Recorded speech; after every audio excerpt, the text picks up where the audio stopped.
Yeah, no, yeah, and that's where you can tell by the brief writing. Yes, no, you can definitely. So Hiram was one of them. He was not here. He was strong. No, that was no, because I'll be honest. All rise. Honorable Chief Justice and Associate Justices of the Supreme Court of North Carolina.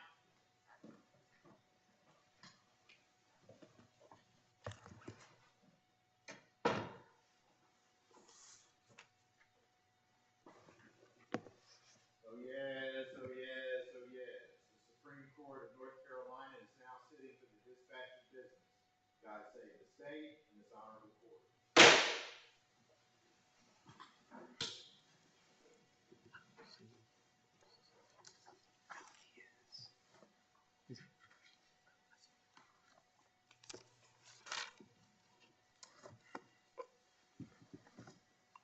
Before we get started, I understand that there's a class of Professor John Corzin of Appellate Advocacy at Wake Forest University School of Law. Yes, good to see you today, Professor. We thank you and your class members for being with us today. Our first case for this morning is State versus Allison, and we will hear from the appellant. May it please the court, good morning. My name is Craig Cooley. I represent the appellant, in this case, Mr. George Allison. And I would like 20 minutes, and then I'll use 10 minutes for rebuttal. The issue in this case concerns the interpretation of the Castle Doctrine statute, particularly subsection C. In subsection C, the General Assembly identified 5 circumstances that if the state presents sufficient evidence regarding any of those 5 circumstances, that evidence would rebut the presumption of reasonableness spelled out in subsection B. The question presented in this case is whether those 5 circumstances are the only circumstances that can rebut the presumption of reasonableness spelled out in subsection B. In August of this past year, this court issued State versus Phillips. And as I argued in Mr. Allison's new brief, we believe that the court answered the question presented in Phillips. In Phillips, like Mr. Allison's case, was a Castle Doctrine case, very similar facts. You have the victim got word that the defendant was bad-mouthing her to the landlord, produced a confrontation on the front porch of the defendant's house, shooting occurs, and so forth. And when the court took up Phillips, it did something it said it hadn't done since the General Assembly enacted the amendments to the self-defense statute and the Castle Doctrine statute. And that was to draft a comprehensive opinion that really spelled out this interplay between subsection B's presumption of reasonableness and subsection C's rebuttable presumptions.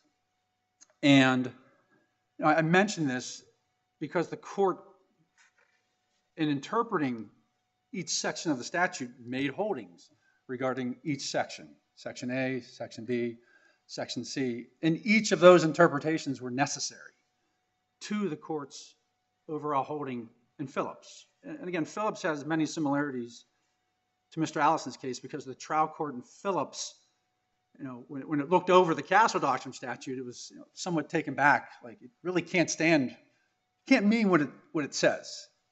And so the court, particularly regarding excessive force, so the trial court gave an instruction, gave a Castle Doctrine instruction, but at the same time, the trial court, like in this case, told the jury that the defendant, even in Castle Doctrine cases, can't use excessive force.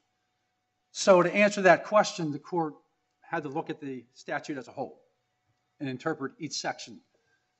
And in holding, the court repeatedly said that the 5 circumstances identified in subsection C are the only 5 circumstances that can rebut the presumption of reasonableness.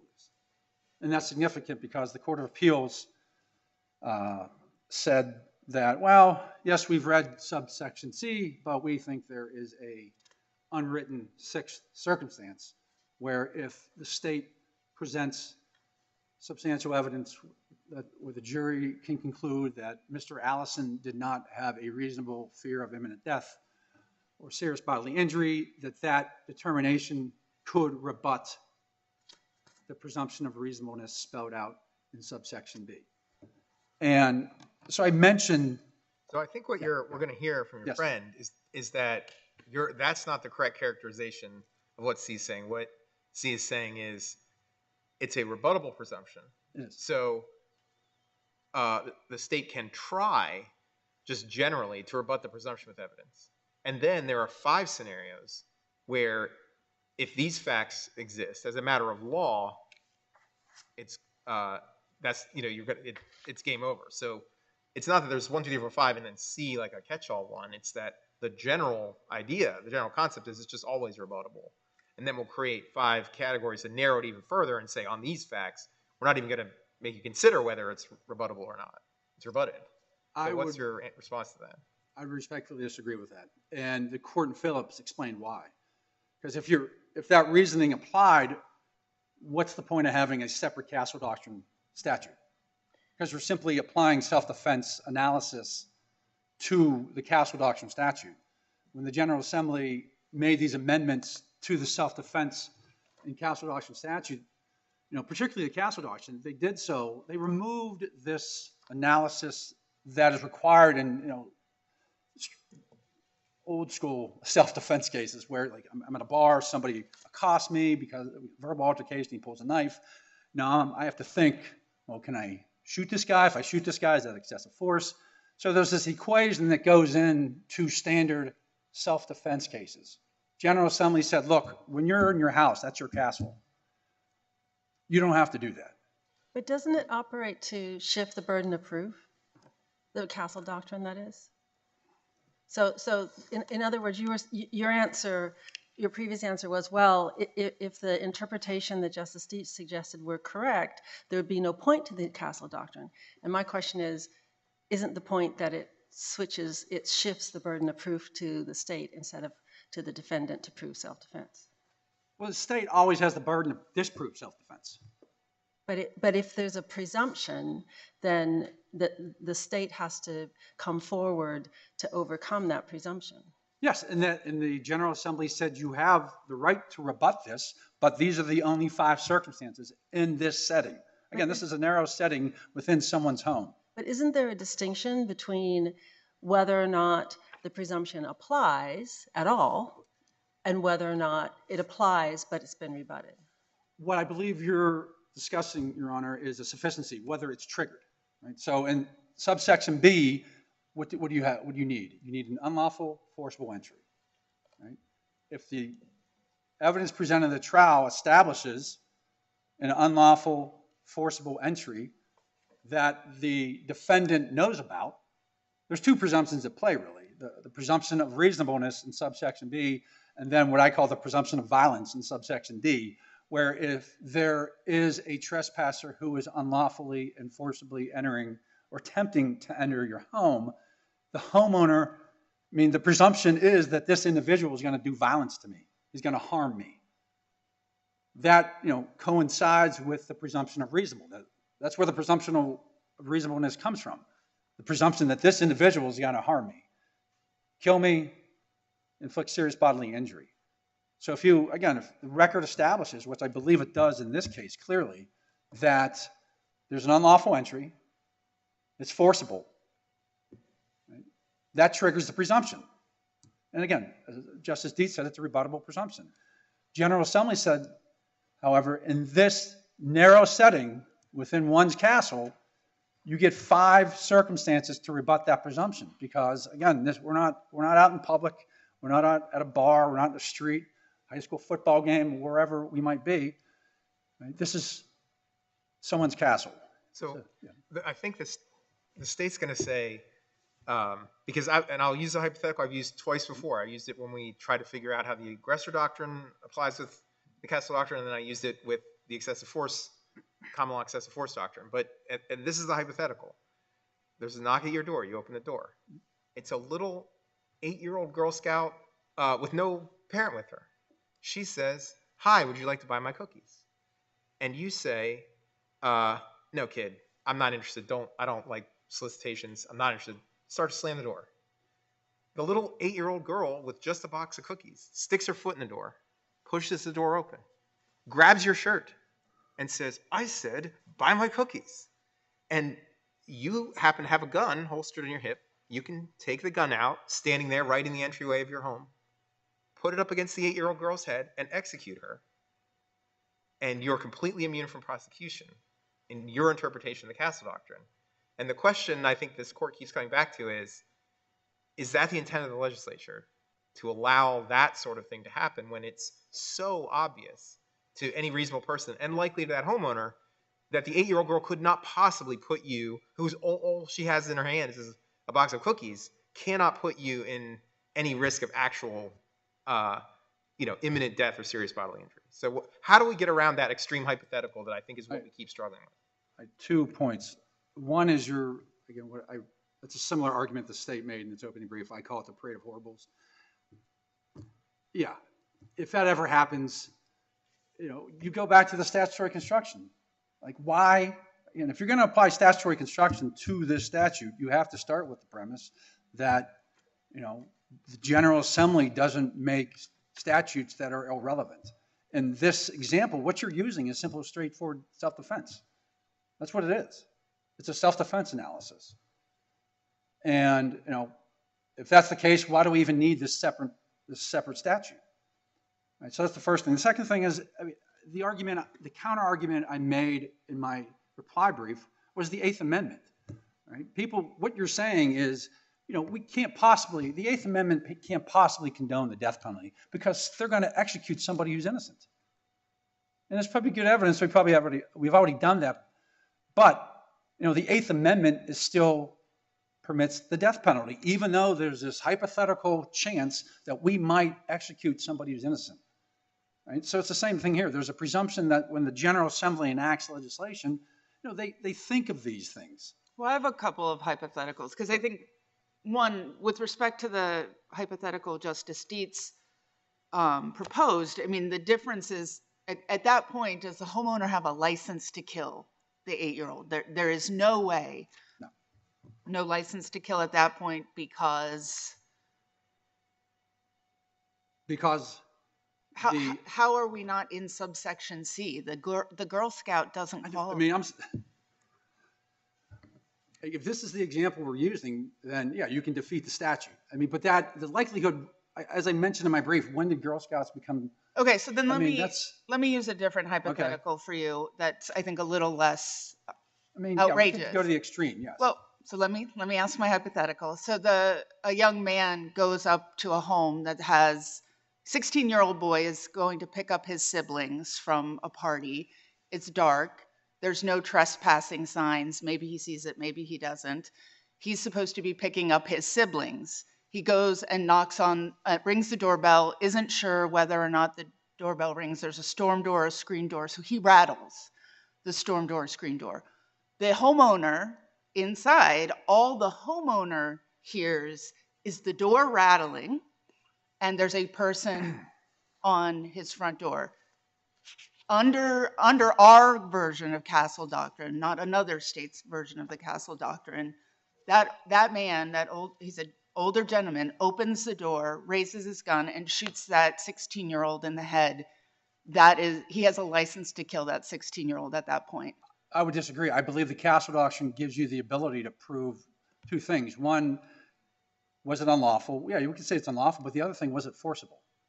That's a factual determination that's up for the jury. So you could still argue that. It's the same thing with the Girl Scout, right? To trigger the presumption of reasonableness, which really is the heart of the Castle Doctrine, there's a factual determination of unlawfulness and a forcible entry. And a jury could look at that and say, that's not a forcible entry. So you still have that ability. In this case, we don't have that. This case is a clear example. We could talk about extremes all day long. give me examples, and I would say to you over and over again that let the jury apply subsection B. Is there an unlawful entry? Is it forcible? If not, in those two situations, that would be a tough sell for defense to argue that this is a forcible entry. It might be unlawful, but it's not forcible. So, the state, there's still protections for everybody. Right? So- We're not giving somebody a license to kill a Girl Scout, an elderly person looking for with the wrong address. Right? There are still safeguards in the statute that prevent these extreme fact patterns that we're all talking about. But going to the text of the statute, Sure. subsection C does say shall be rebuttable and does not apply. And so if the shall be rebuttable is to do any work, I mean, it does say rebuttable and. It doesn't say only rebuttable by the following circumstances. So doesn't the statute itself, understanding they use the word and, indicate that there are other circumstances beyond the ones in which it does not apply at all, in which it has applied, but it's rebuttable? My answer would be no, and I would rely on Phillips. If that was the case, I'm assuming the court would have said that in Phillips. It didn't say that. Just to go back to to Justice Dietz's hypothetical, isn't one response that if there were a string of Girl Scout executions that we could expect the General Assembly to amend the statute? Yes, and that's 100% correct. It is. The General Assembly, sort of like a laboratory of policy, and when certain things, if we have, for whatever reason, a run of angry Girl Scouts who aren't making their quota for selling cookies and become more aggressive and they get shot, yes, the General Assembly can step in and rectify a statute that they see as creating an injustice. So put maybe another way, doesn't this reflect a judgment by the General Assembly that the risk of that kind of thing is too small, is so small that it's not really a barrier, a policy barrier to what the legislature was trying to achieve in enacting the statute? No, I 100% agree. I think it's that, but also it's the subsection B analysis where a fact finder has to make two findings. One, is it unlawful? Is this an unlawful entry? Is it forcible? And so, yeah, again, the risk assessment is true. I mentioned that in the new brief, is that when the General Assembly passes legislation, it's assumed that they've taken all these risk calculations into consideration. And as Your Honor says, if certain fact patterns start occurring thereafter a statute is enacted, they can take action and maybe add another subsection to clarify. Now, again, that's what the amendments did in 2011. They changed it. They saw an imbalance, like the duty to retreat. Like, why do we have to retreat when we're in our own home? Right? General Assembly saw that. The wave of cases through the 20 years leading up to that, saw a number of states enact stay in your law grounds. The General Assembly said that sounds smart. This is the person's castle. So yes, the General Assembly can make changes if we have these types of situations. But again, my first premise is you can deal with that in the statute itself. So I thought this was maybe the most interesting argument in your brief that could explain why we had to reach the result that we did in Phillips. But I think it was just a footnote. I might have missed some things, but which is, in an actual criminal statute, we have to apply the rule of lenity. Yeah, that was a footnote. But the question is, and I think there's not a lot of case law all around the country about this. So there is some literature about that's made this argument, but the argument would be a statutory affirmative defense to a crime that is justification also has to receive the rule of lenity. The idea being that the whole purpose of the rule of lenity is if you're going to spell out, this is this thing, if you do it, kill someone, you're committing a crime. But also the statute says you are justified here in doing this thing and you will not commit the crime. You'll be immune from prosecution. That we have to construe that statutory language in favor of the criminal defendants, or just say broadly here, to address the fact that if there's an ambiguity, it should be construed in favor of people believing, well, I can do this thing because I'm legally justified and I can't be charged with any crime. And if we're doing that here, it seems to me there's a really good argument that there's at least some ambiguity. Because I wrote State versus Austin and found it to be a very reasonable outcome, but I also concurred fully in the court's decision in Phillips and found that to be a reasonable interpretation. So there must be two reasonable interpretations. So doesn't that just mean if the rule of lenity applies, you win? If the only way we get to the rule of lenity is if there's ambiguity. And the problem with the ambiguity argument is what the court said in Phillips. They over and over said that the Castle Doctrine is a quote-unquote clear and concise statute. And if you have a clear text that is not ambiguous, you can't even get to what the court did, and Your Honor did in Austin, and what the court did here, is start interpreting. Because if the text is clear, you simply apply the text. But yeah, I made the backup plan, like, okay, if we're going to get an ambiguity, I did footnote that. And you're right. If there's ambiguity in statute, we have to start interpreting it. The defendant should get the benefit of the doubt in that interpretation. But again, here, I think the statute's clear, and I'm using the court's own language in saying that. And because it's clear, and because the court clearly said that subsection C's 5 circumstances represent the only 5, if there were these other exceptions that we're discussing today, I'm assuming the court would have put that in the Phillips opinion.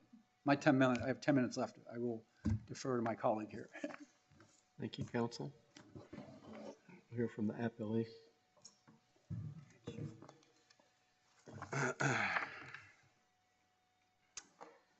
All right. Good morning, Your Honors. My name is Michael Henry. I'm a Special Deputy Attorney General with the North Carolina Department of Justice. I did not write the state's briefing in any of our appellate courts on this matter, but I did add my signature to the brief before the court today, and will be arguing on behalf of the state. I think, as it turns out, not authoring the state's brief here has been conducive to the sort of 30,000-foot view that I hope benefits this case. And to that end, I want to cover 3 major topics here during oral argument. The first 2 are invited error and plain error, which are going to be brief. Invited error will focus on defendant's request for a general instruction as to the rebuttal that he now argues was not sufficiently specific. And plain error will focus on whether the defendant suffered a fundamental error of the sort required for plain error by receiving an instruction at his request that reflects both the pattern instruction and the settled law at the time.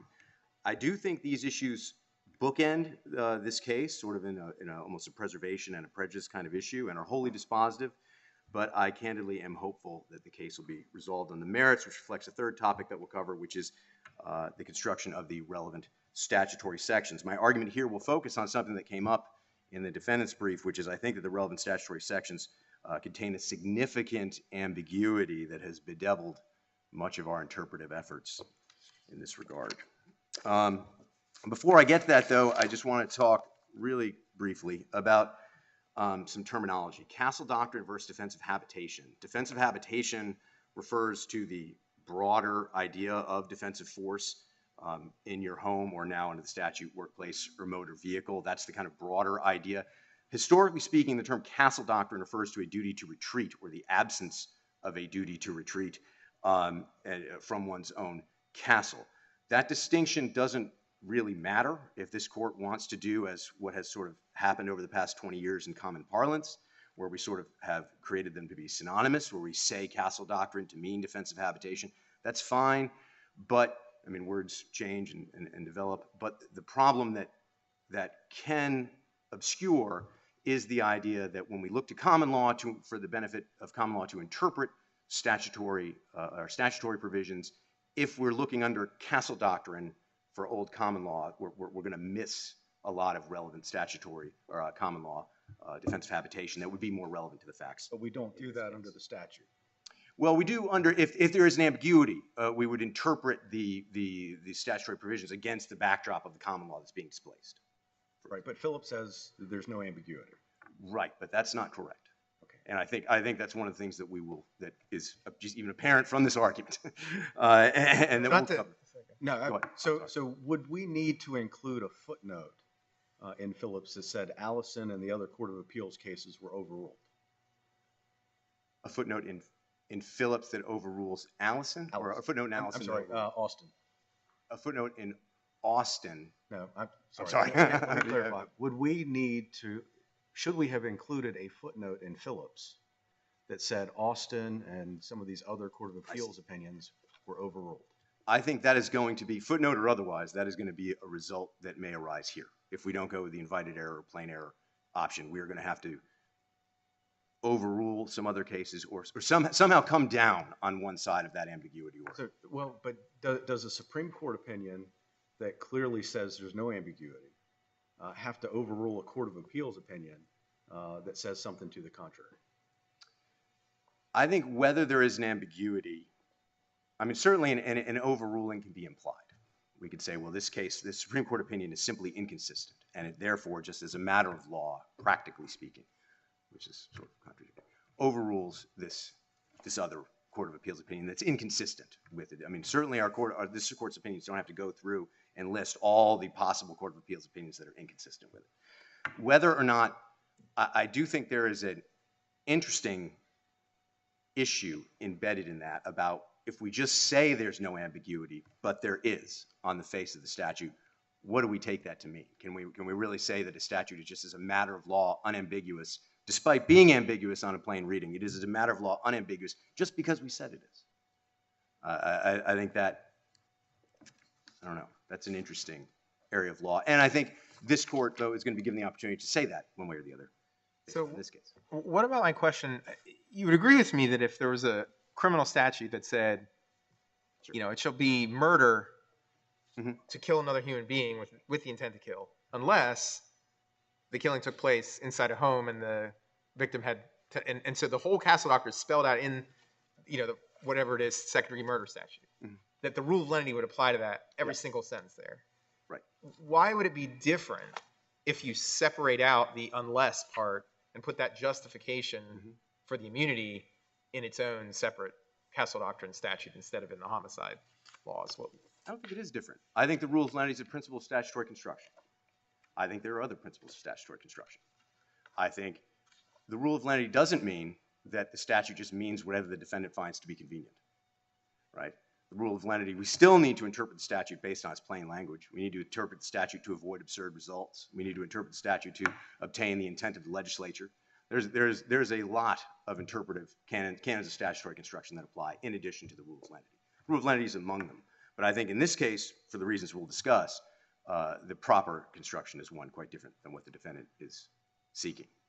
But I guess, like, isn't the challenge for you that this court was unanimous in Phillips in saying, you know, your friend has the correct interpretation. So isn't that at a minimum enough to say, if we all agreed about that at the time, a criminal defendant, as a matter of applying the rule of lenity, ought to get the benefit of that interpretation? Because if 7 justices of the Supreme Court can put it in an opinion, surely some random person on the street reading the law can reasonably believe this has to be what it means. Right? Absolutely. So, you know, isn't that the kind of the big, that's the problem I'm struggling with, is whether we intended it or not in Phillips, we said it. Right. Isn't it now kind of in the, as a matter of lenity, defendants get this interpretation and we've got to let the legislature, if they want to amend the statute, let them do it. I think that could be, that is absolutely a possible outcome right here. I think invited error and plain error can just avoid steering into the outcome at all. I also think the court's capable of overruling Phillips or modifying Phillips. This court does that with some regularity. It's changed interpretations on cases before. It could choose to do that right now. Or it could choose to say, nope, Phillips, we're going to continue to interpret 51.2 exactly the way that we interpreted it. That's how we did it in Phillips. We're going to stick with it, and that's the end of it. I do think there's going to be an ambiguity, which we'll talk about, and I think we're going to have to figure out how to resolve that ambiguity. Phillips does it sort of sub silentio one way.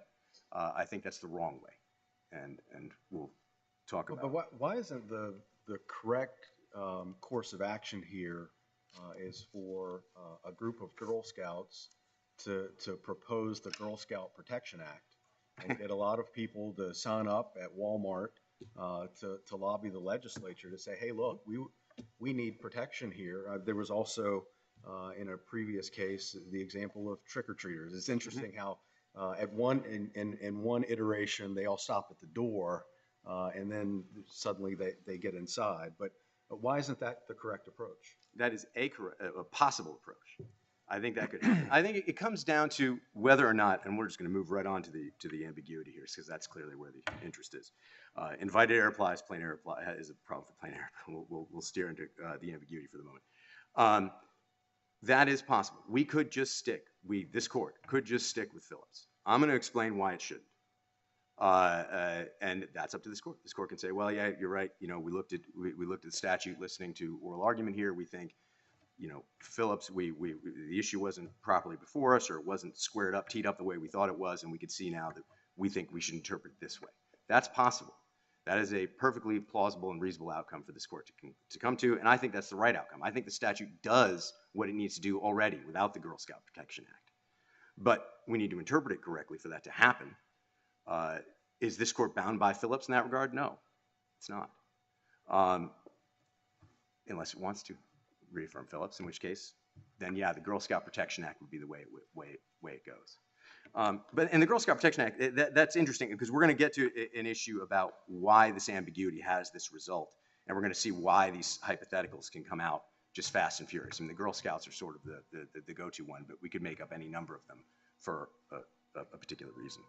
I mean, and this is what I would say this is where I'm struggling the most, where I find the state's position most appealing, is that we really don't need hypotheticals. We can just use the facts of Austin. Right. Because in Austin, it is a man, you know, the boyfriend drives into the driveway, mom hates boyfriend, and, you know, there you have daughter with the baby running into the house. It sort of feels like a domestic violence situation. So mom comes out, you got the guy mowing his lawn, he looks over. What does he see? He sees boyfriend on his knees in the driveway with his hands up pleading, please don't kill me. Mom has a gun pointed at his head, and then she shoots him in the head and kills him. Right. And the argument is that, you know, C doesn't apply because he didn't actually leave, you know, the curtilage, that part of the driveway is part of the home. He had certainly stopped the forcible unlawful entry, but he hadn't been able to leave yet. Why? Because he's got a gun pointed at his head. He's on his ground on his knees.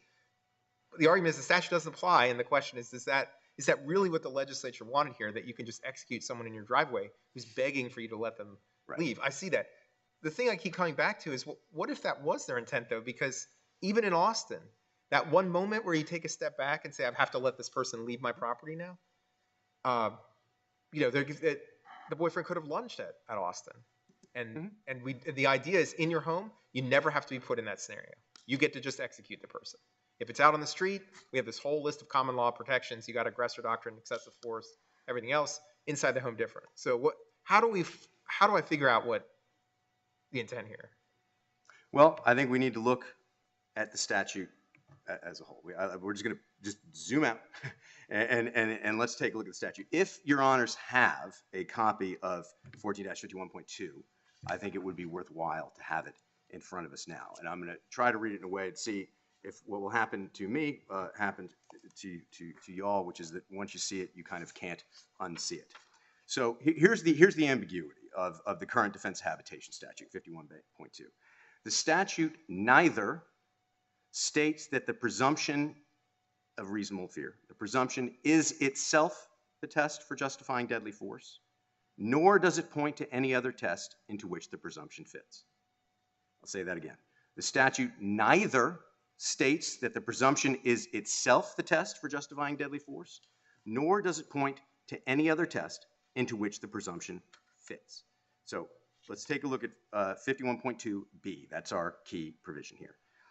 If we read that, what that says, if I structure it into a syllogistic form so that we can understand it, it says, if the occupant uses deadly force and there was an unlawful and forceful entry, then he is presumed to have had a reasonable fear.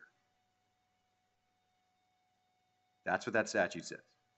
If the occupant uses deadly force and there was an unlawful and forceful entry, then he is presumed to have had a reasonable fear. Does it matter which way you read that? Because as I read it, it says it goes the other way. The individual is presumed if. Right, and we could restructure. I just structured the syllogism to make it a little more appealing. But we could read it. Technically, it's ordered. It says if the occupant uses deadly force, he is presumed to have had a reasonable fear if there was an unlawful and forceful entry. That's just moving it, making it syllogistic. So we have the ifs before the then, right? Notice that that does not say that if there is an unlawful forceful entry, then the occupant is presumed to have a reasonable fear, and then deadly force is justified. Nor does it say if there was an unlawful and forceful entry, then the occupant is presumed to have a reasonable fear, and deadly force is justified if otherwise allowed under some test. There is, in other words, the statute plainly provides a presumption for a reasonable fear upon an unlawful and forceful entry, but it does not state that that presumption is the test for justifying deadly force, nor does it identify what other test the presumption is to be inserted. When we couple that with the provision, two provisions, of the current self-defense statute, which allows, that's 51.3, which says that deadly force is allowed under the circumstances permitted by this statute. And we look towards the end of 51-.2 itself, which says that a person who uses force as permitted by this section is justified. Now we have an ambiguity, because we have two provisions that are pointing to this provision, which doesn't justify deadly force, nor does it point to the other test, that whatever other test that does.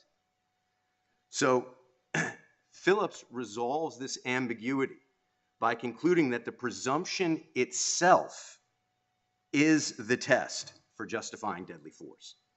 That is, Phillips interprets, and the defendant argues for, an interpretation that 51.2b says, in effect, if there is an unlawful and forceful entry, then deadly force is justified unless one of these five circumstances apply. But that can't be right, notwithstanding the principle of lenity. That can't be right for two major reasons. One is 51.2 literally doesn't say that. It doesn't suggest, it doesn't even hint at what the test is to identify the justification for deadly force. And joined with the narrow construction of 51.2c, which is that these five are the sole rebuttals, it renders the content of the presumption of 51.2b meaningless. It disappears from the syllogism and becomes surplusage. What I mean by that is, again, the effect of Phillips is to say, to combine 51.2b and c, is to say that what these mean is that if there is an unlawful and forceful entry, then deadly force is justified unless one of five of these circumstances apply.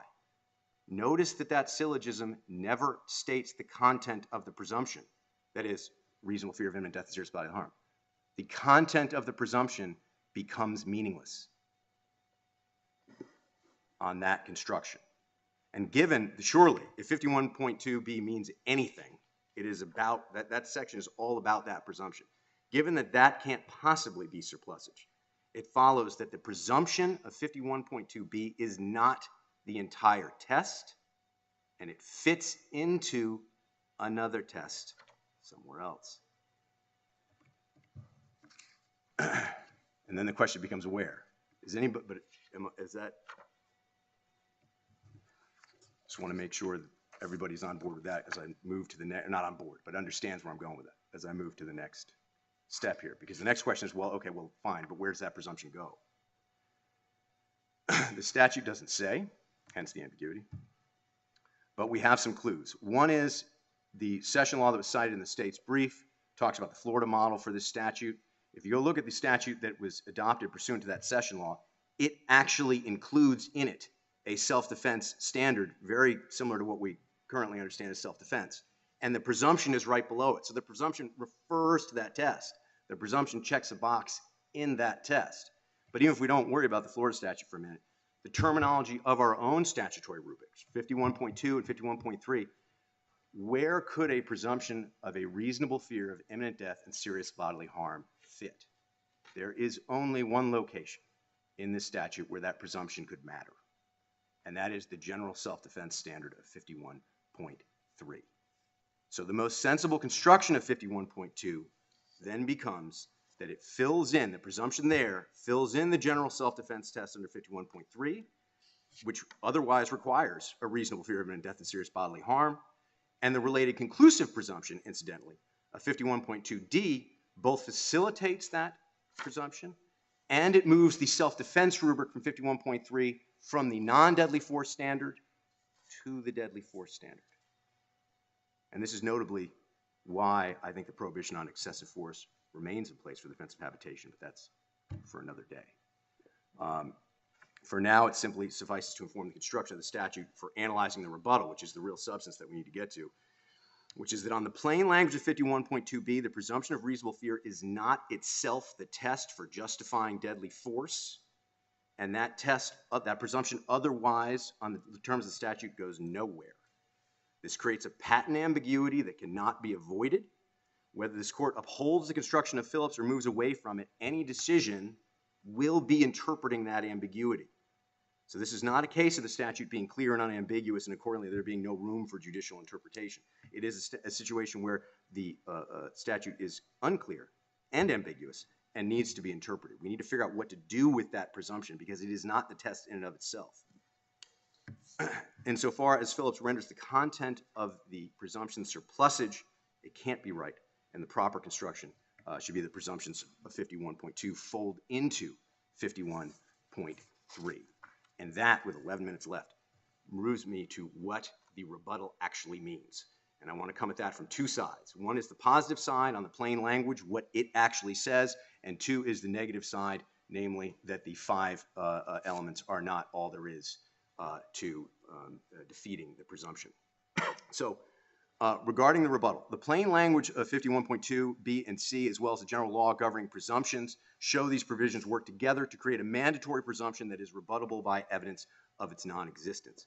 Regarding the plain language, as the court mentioned, as the state argues in its brief, 51.C provides that the presumption shall be rebuttable and does not apply at all in certain circumstances. It renders the separation, as Your Honor observed, that distinguishes between the presumption being inserted into a self-defense test, as we just talked about, and then the jury considering whether it's rebutted, versus the presumption never arises, is never inserted in the self-defense test at all. Those are different scenarios.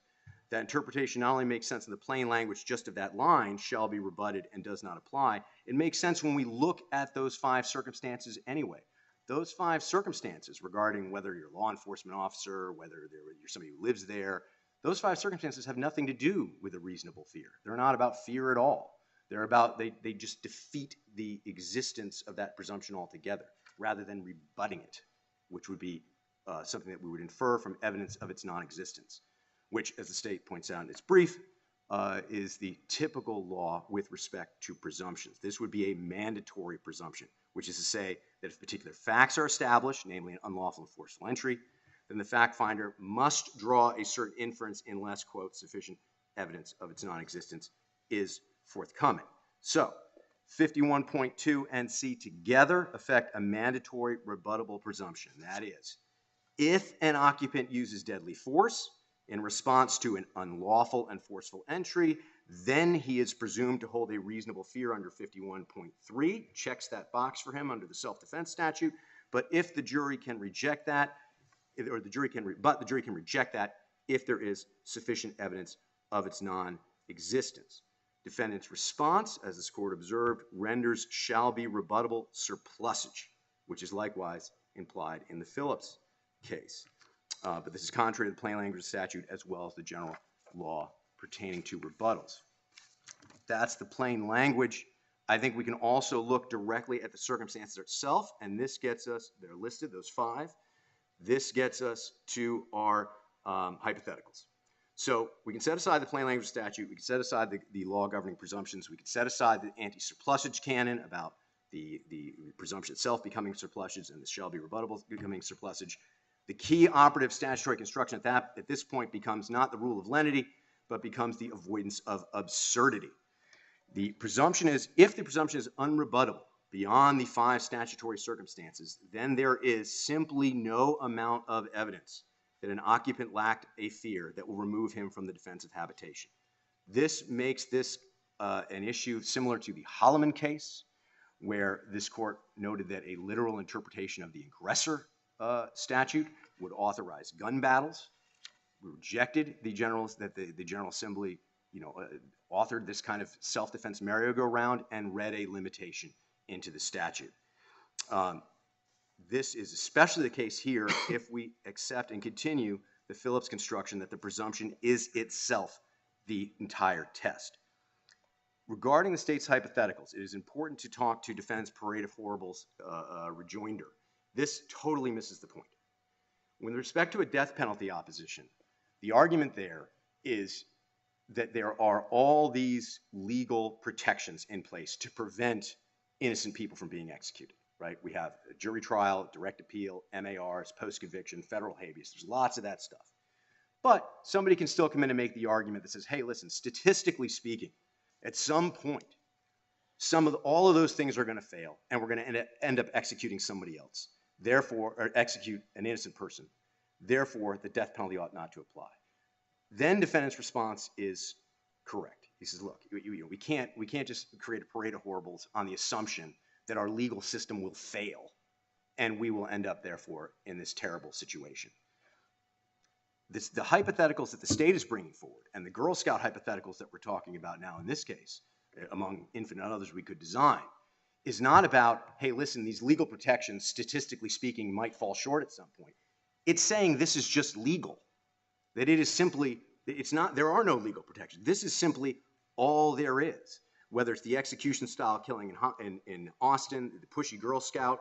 If I come home from this argument today and I find the neighbor's 12-year-old passed out on my sofa after he broke into my house, raided the liquor cabinet, got sick and passed out, I can stare at him. Do I have an unlawful entry? Yes. Is it forceful? Yes. You had to break into the house to get in there.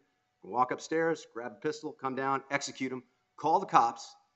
They'll come on body camera. I say, I wasn't scared at all. I just wanted to know what it was like to shoot somebody. And I am entitled not only to not be charged, but if there are any charges, they get dismissed, and I am immune from any prosecution and immune from suit. That cannot be what the General Assembly intended, unless they maybe intended gun battles of the sort that we talk about in Holloman.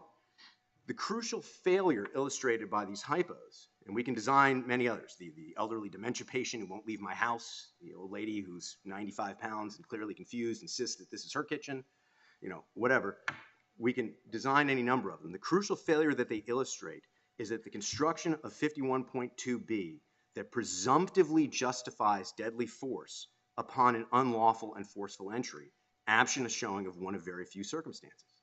Because that is ultimately the implied test that Phillips rests upon, that an unlawful and forceful entry is it. End of story. That's the entire test. That's the entire justification, unless one of these 5 circumstances apply. Which is to say, unless the intruder is a law enforcement officer, has already exited, that's at the end of the 5, for example.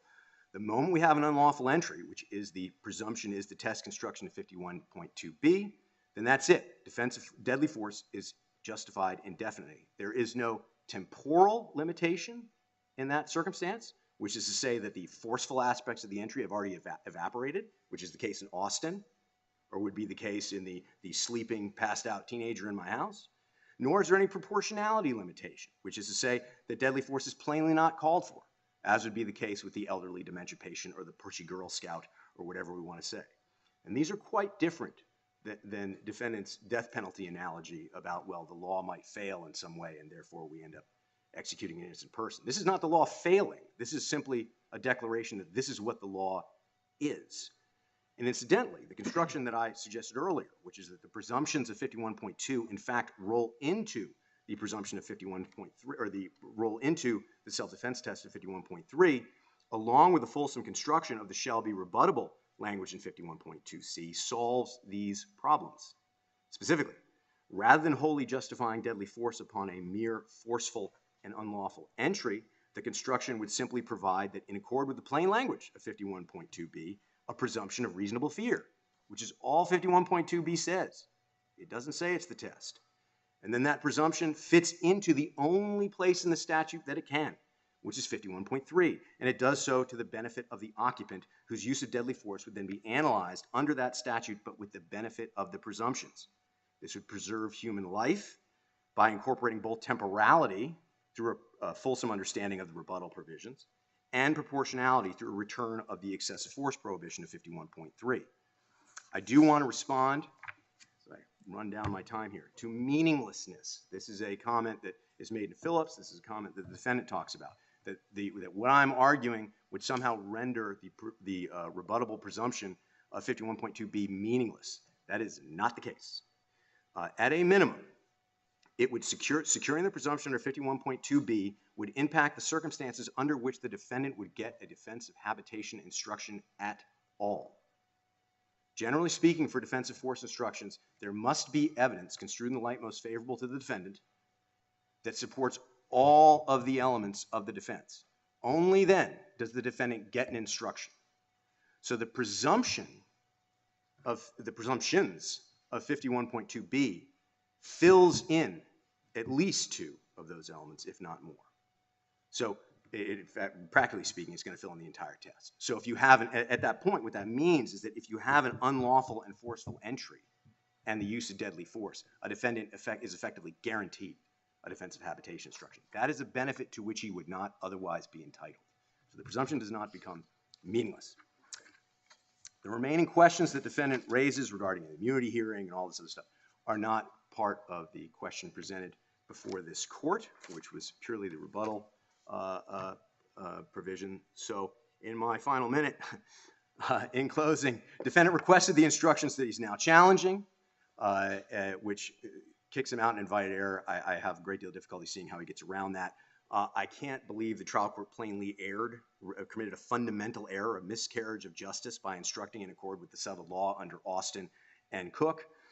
Even ignoring these shortcomings, contrary to Phillips, I think 51.2b is ambiguous regarding the effect of the presumption of reasonable fear.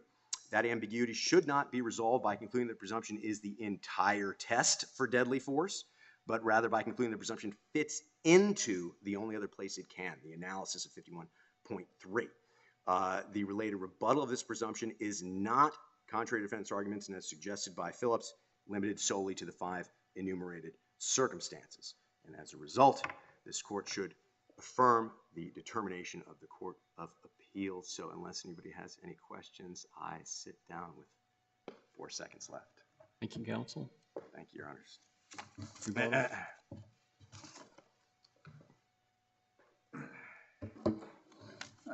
Just a couple follow-up points. Again,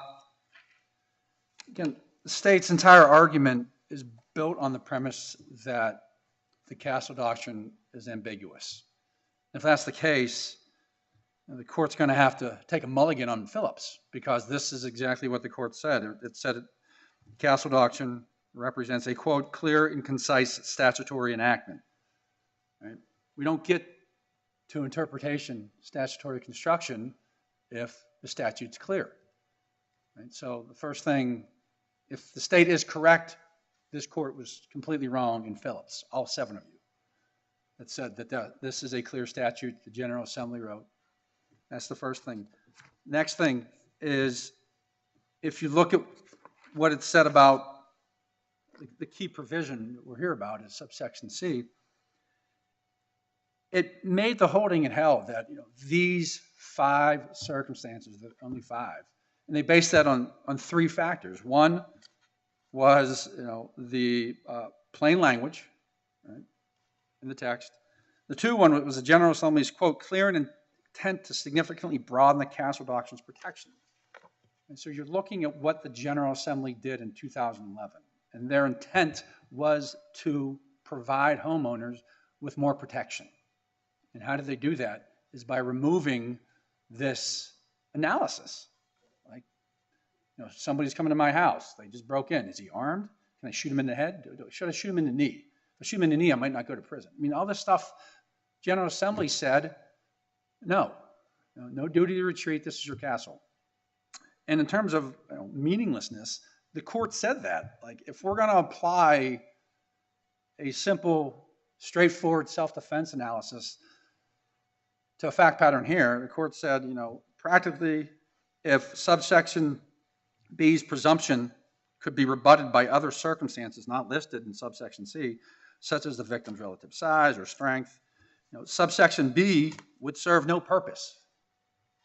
That's the court's, all 7 of you said that. It would serve no purpose, i.e. it would be meaningless. So again, if we're going to agree with the state's position, the court's going to have to rewrite Phillips and say, you know what, upon further review, 12 months later, Phillips was completely wrong. This is not a clear statute, and it's ambiguous, and now we get into all these rules. And let's talk about the rules of statutory construction. The state cherry picks which one. And this is the problem with statutory construction a lot of times. It's like there are so many rules. And I can go with, like, when the General Assembly identifies a list of circumstances regarding a certain situation, that list is the list. It doesn't say except, I mean, if they wanted more exceptions or circumstances, they would have put it in there. And the court in Phillips said just that. If they wanted to broaden it, they could have done it. So a list means purposeful exclusion. That's a principle of statutory construction. The state sort of disregards that principle because it doesn't work for their position. So again, my first point is, if the state's correct, then Phillips was a poorly written opinion, which I don't believe it was. I think, I practice in the Third Circuit, Fourth Circuit, Pennsylvania State Court, North Carolina Appellate Court, and it's one of the best self-defense opinions I've read because it does a great job articulating this interplay between subsection B, subsection C, and subsection E. And so I think Phillips was correct. I think the statute is clear. I think the General Assembly's intent is obvious what they were doing with it. So that's just a couple of the initial points. Other points, it's not invited error.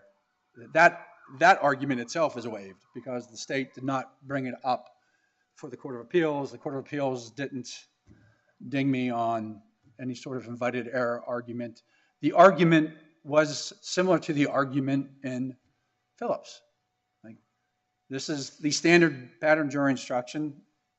And the court has said in Phillips and other cases, I see Copley and other cases, that those standard pattern instructions need to be updated. And I think that's why the court did what it did in Phillips. Right? It provided a roadmap. This is how this, I think Justice Berenger used the word decision tree in Copley. There's a decision tree that the jury must use when applying the Castle Doctrine statute. Like, the first part is what we talked about, subsection B. Was this a forcible and unlawful entry? If so, we have the presumption. Okay, there's the presumption. Let's go to subsection C. What evidence did the state present regarding any of these 5 rebuttable circumstances? If there's one, right, if it's a law enforcement officer serving a valid warrant, even a plain-clothed law enforcement officer coming to the door, knocking on the door, I have a warrant.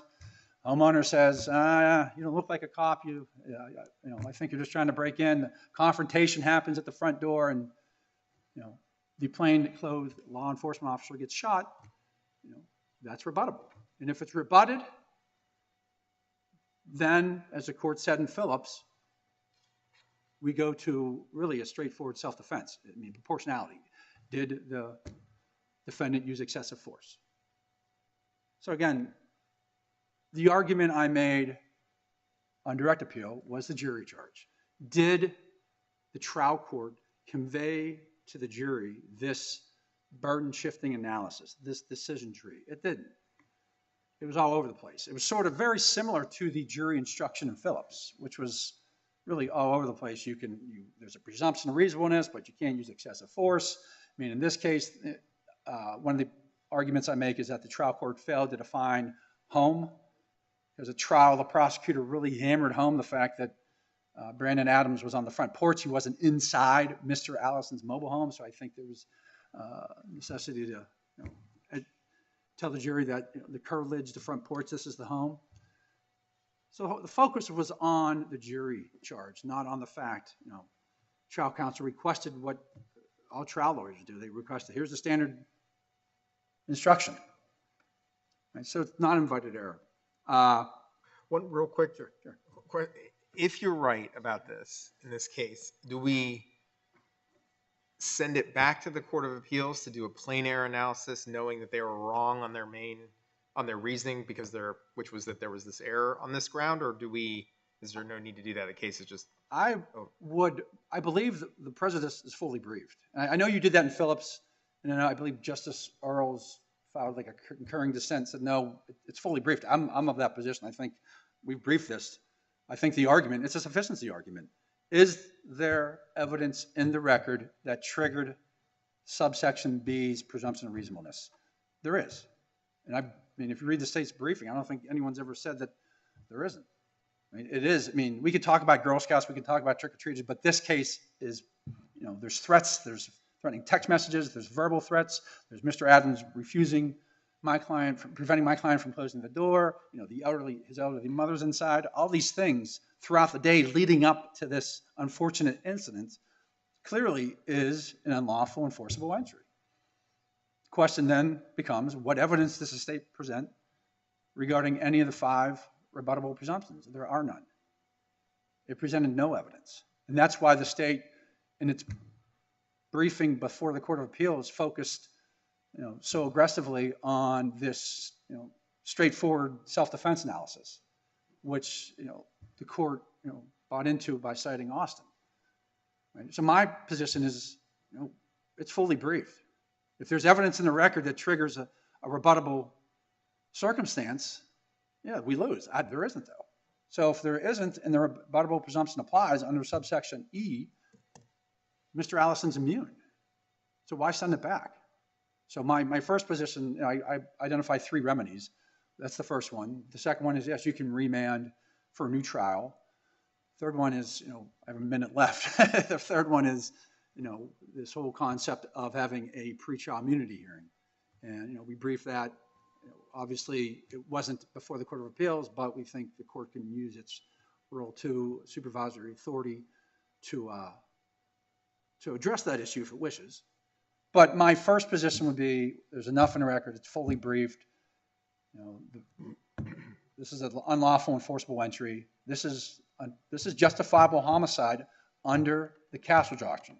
This is exactly the type of circumstance the General Assembly was talking about when they amended the Castle Doctrine statute in 2011. And with that, I will close out for the day. Thank you. Thank you, counsel. Mr. Clark.